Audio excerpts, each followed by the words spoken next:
Hello everyone, welcome to Students Point. This is 9th of June and today we have to see 9 selected questions along with many additional facts. So be attentive and be focused till the end. And if you are finding my videos useful, don't forget to like it and share the video with your friends and loved ones. And if you have not subscribed to the channel yet, press on the subscribe button below to subscribe to this channel. If you have already subscribed, press on the bell icon so that you never miss any opportunity to learn and grow every day with all the latest important videos from this channel.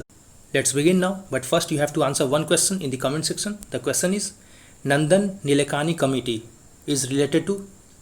These are the options. Read the options carefully and then answer it in the comment section. Let's begin now the first question.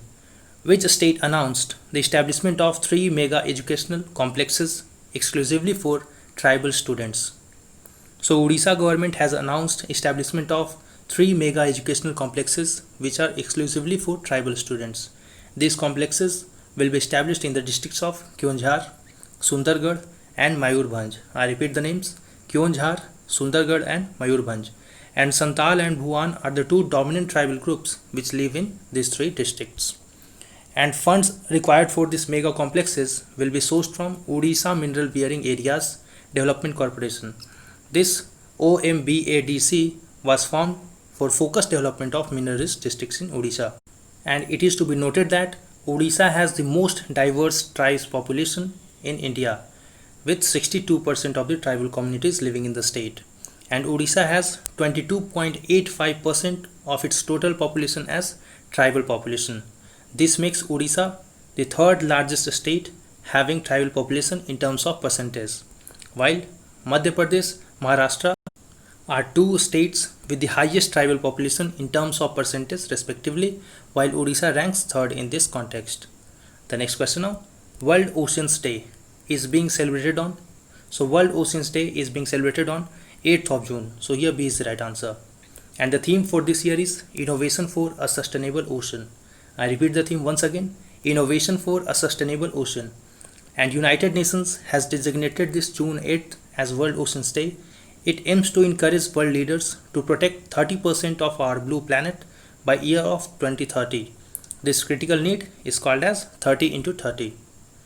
The next question, but before that, one important notice: from today onwards, I will be uploading the videos of polity, and everyone must be more attentive in that series, because after watching that series and taking test related to polity, it is for sure and it is guaranteed that you will be able to solve more than 90% of the questions in any examinations, be it UPSC, IAS prelims examinations, be it PCS, be it CDS, CLAT, SSC or any examinations. It is for sure that you will be able to solve more than 90% questions. Why I am saying only more than 90% and not 100%? Because sometimes it happens primarily in IAS prelims examinations that they ask 1 or 2 questions which are not even discussed in many standard books like Lakshmikant or other books for polity. So you have to respect those questions and you have to leave 1-2 questions so that you don't get negative marks for that. So after following the series entirely, you can solve most of the questions of polity, but for that you must be consistent till the end. Let's see the next question. In which scenario the economy quickly rises after an economic crash? See, this question is very important. You may expect one question from this shaped recovery. So be attentive in this question. See, Z-shaped recovery is considered to be the most optimistic economic recovery, and in this economy quickly rises after an economic crash. And this Z-shaped recovery is shown in graph. When you will study in economy graphs, you will understand this Z-shaped recovery and other shaped recovery in detail, but here you have to understand how it is seemed. It appears like this. Z-shaped recovery seems like this. First it downfalls, then it quickly rises after the end of pandemic or end of crisis. While there is V-shaped recovery and others which are called as U-shaped recovery, then we have W-shaped recovery, and then we have L-shaped recovery. Now understand what is V-shaped recovery. See, V-shaped recovery is the next best scenario after Z-shaped recovery, in which the economy quickly recoups lost ground and gets back to normal growth trend line. So what is the difference between Z-shaped recovery and V-shaped recovery? See, in Z-shaped recovery, the recovery was more than the previous growth trend, while in V-shaped recovery, economy managed to reach to its earlier growth trend or growth trend before its pandemic or before crisis. So it regain and recoup the lost ground and gets back to the normal growth trend. And in the V-shaped recovery, incomes and jobs are not lost permanently, and economic growth recovers sharply and returns to the path it was following before the disruption. Recently, V-shaped recovery was in news because there was news that in US, May month witnessed highest increase in employment rate or job generation. So there is talk that can India also witness this V-shaped recovery after the end of this crisis? However, this is still a question. We have to see what happens.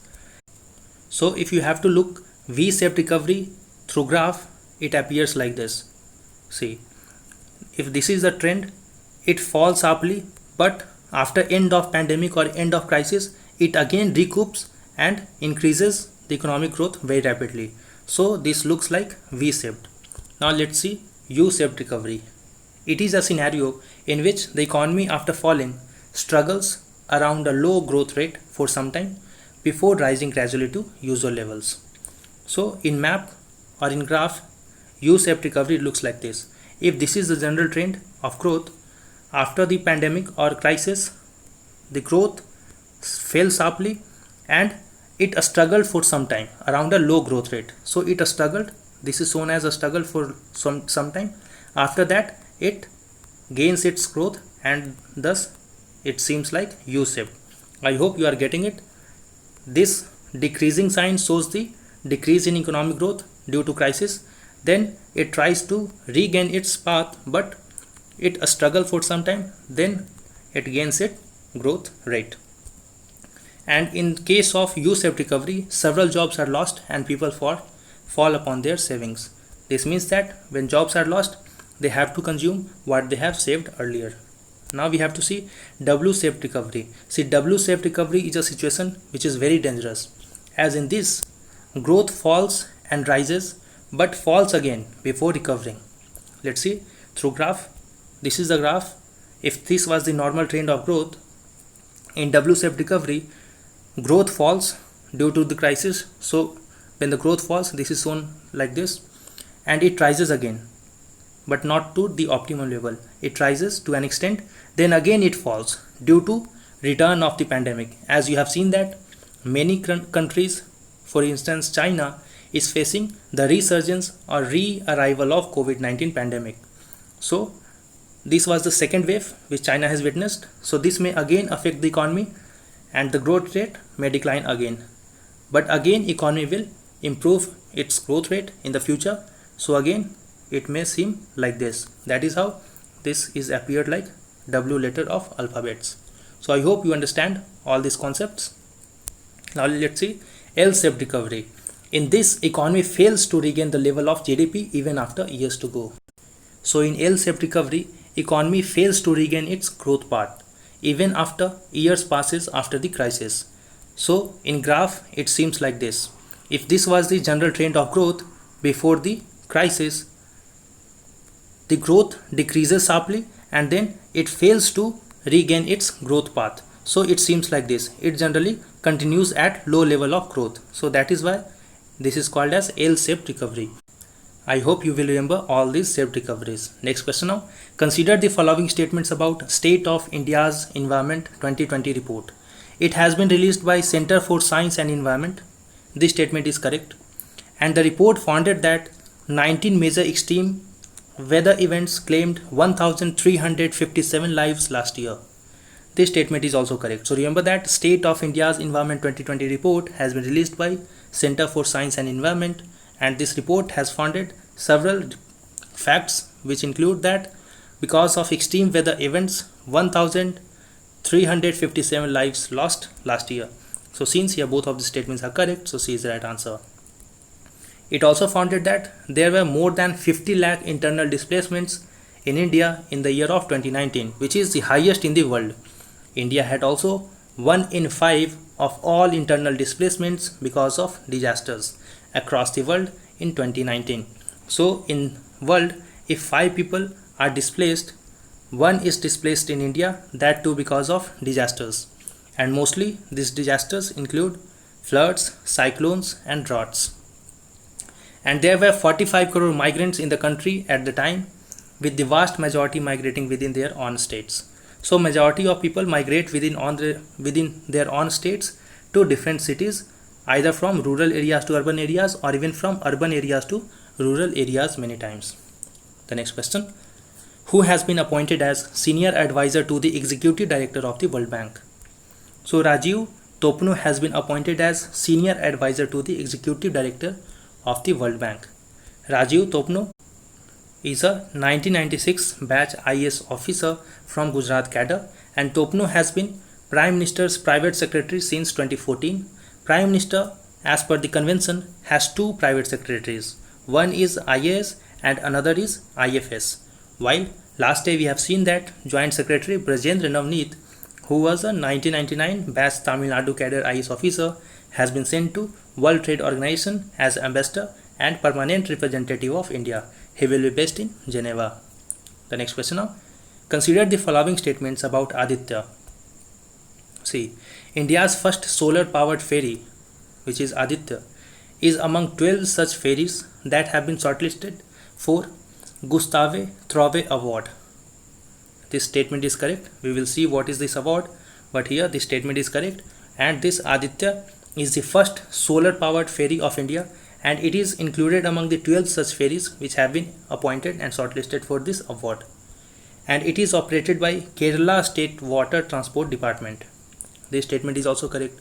So again here C is the right answer for it. And it is the sole entrant from Asia. While this Guises Electric Boat Awards were instituted in the memory of Gustave Trouve, who was a French electrical engineer and pioneer in electrical car and boats. And there are 3 award categories in it. One for electric boats which are up to 8 meter in length.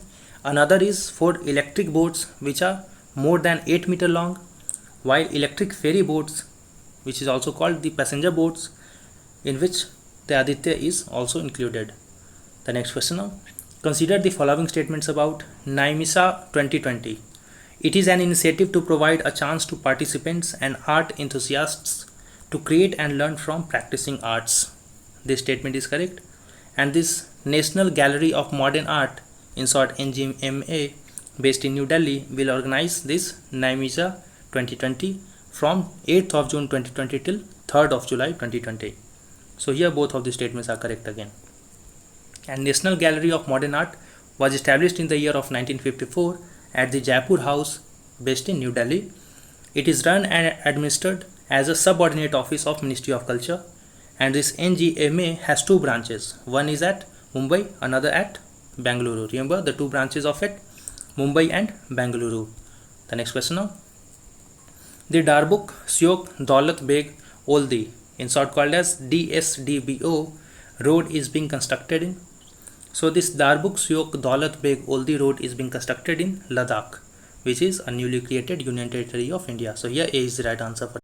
And the 255 kilometer road from Darbuk reaches Syok, which is the last Indian village in the region, and this road joins Leh to Karakoram Pass, which divides Ladakh from China's Xinjiang province. And between Syok and Karakoram Pass lies the Daulat Beg Oldi, in short DBO, which is a plateau at the altitude of over 16,000 feet and the location of an advanced landing ground which is used by Air Force to drop supplies. And the road is expected to be completed by 2020. It was in work in construction for a long time. And in October 2019, Government of India also inaugurated the 430 meter Colonel Chewang Rinchen Setu over Syok River. These infrastructures will give India an edge over China at the borders. So if you have not liked the video yet, do like it, share the video with your friends and loved ones. Press the subscribe button as well as the bell icon so that you receive all the notifications to learn and grow every day. The next question now. Which state launched India's first online waste exchange program? So it is Andhra Pradesh which has launched India's first online waste exchange program. This program aims to safe disposal of toxic wastes, promote recycling and reuse of toxic wastes. The Andhra Pradesh Environment Management Corporation has been set up to handle the industrial wastes. Now let's see some more in facts. Norms. What is norms? It is new orientation for a reformed multilateral system. This was in news because External Affairs Minister Dr. S. Jaishankar asserted that India's overall objective during the fresh tenure in the UN Security Council will be the achievement of norms.